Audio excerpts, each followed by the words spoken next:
Yo, what's up mga korigong? Gaano ba ako safe sa South Korea mag-iwan ng gadget, makaiwan ng gadget? Ang daming video dito sa South Korea na nakakaiwan ng wallet, cellphone, mga gamit, binabalik.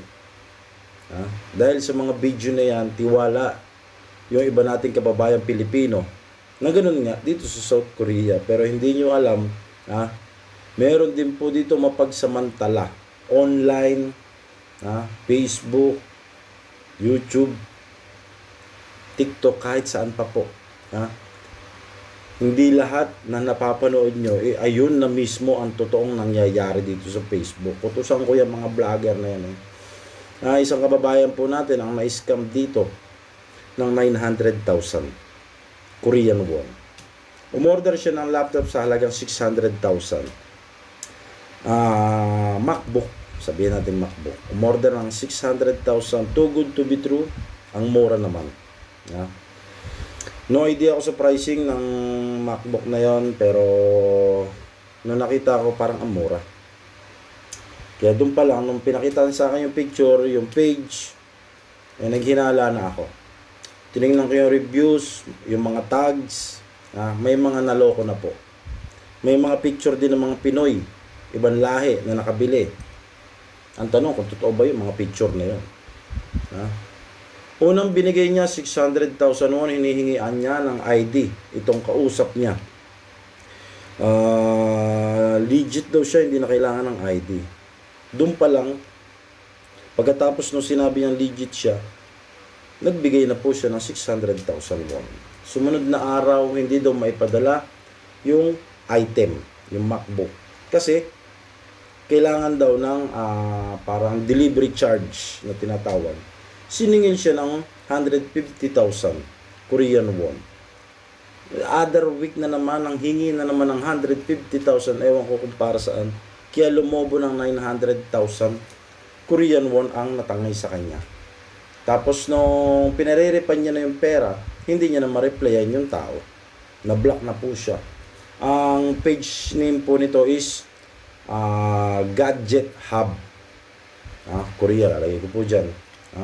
Marami po, may mga kasama rin po akong umorder ng halaga 600,000 won na tigwa 1.2 million na electric scooter. Hindi na po nabalik ang pera. May kasama po ako umorder ng tig 100,000 na earbuds. Tig halagang 300,000 yung earbuds na yun. Hindi rin dumating yung item. Napakadami po dito sa Facebook dito sa South Korea, lalo na dyan sa mga page ng sa Pyeongtaek, yung mga Yongsan, yan. Payo lang sa mga kababayan natin, magpunta po sa physical store kung gusto nyong bumili ng mga gadget. Huwag pong maniwala sa mura. Even karot nga may nai-scam.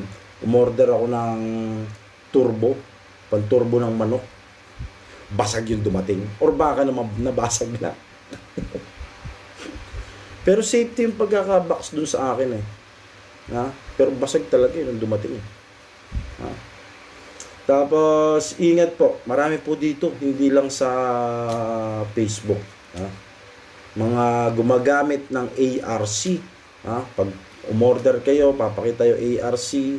Sa mga telecom shop na pinupuntahan nyo, nagbibigay kayo ng mga ARC. Ingatan po. Kung hindi po legit, kung hindi po, wala po silang physical store, dapat puntahin nyo po. Yung sa mga cellphone, minsan ginagamit po yung mga ID, yung sa kasama ko sa bahay, nadali. Online